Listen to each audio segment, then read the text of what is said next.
Hi, welcome back. This is Paul Marsalic with another edition of Management Matters.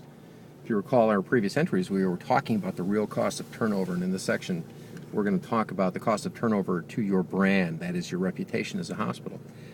In the first section, we talked about the cost of the employee. Listen, nobody leaves for an extra 25 cents an hour when you figure in all the things they have to do, from interviewing to changing schedules to buying new uniforms to daycare and, getting to know a new team and onboarding and precepting and all the things that they have to do. So nobody does that. Nobody changes. When people leave, they fire us. The second thing is there's a cost to the manager. You've got time in interviewing and looking and requisitions and making a decision, and then onboarding and precepting and all the things that the new person has to go through. And there's a cost to the team. If somebody has worked for you for a while, people get used to doing certain things and in a certain way.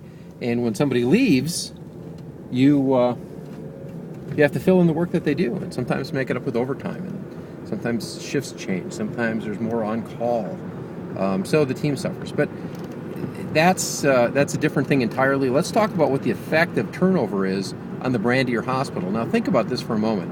If your hospital only had 10% turnover, and it could be more, it could be less, but my guess is in some roles it's probably even more.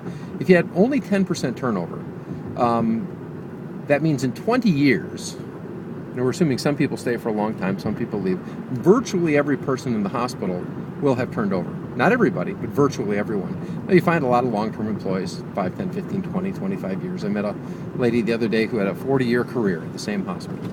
It was just very rewarding to talk to her, but most people don't.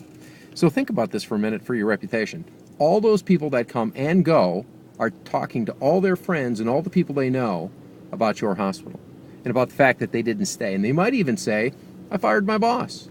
I couldn't work there anymore. I went there because of the company, but I got a bad boss. So when all these people, if you have a couple of thousand people that work at your hospital, now you have a couple of thousand people in the community all talking about why they left, your reputation is damaged. When people decide that they need to go to a hospital or go someplace for care, they're going to sit back and ask themselves some questions. Does anybody there have any experience? Everybody I talk to seems like they've worked there for a while and then left. Does anybody stay? Am I going to get good care? Is there any kind of continuity? Will people know what they're doing? These are real issues, and they're real problems. So when you affect turnover, you affect the brand of your hospital. So when somebody comes there, or even hospital, or when physicians come to your hospital, they might even question, how effective you are.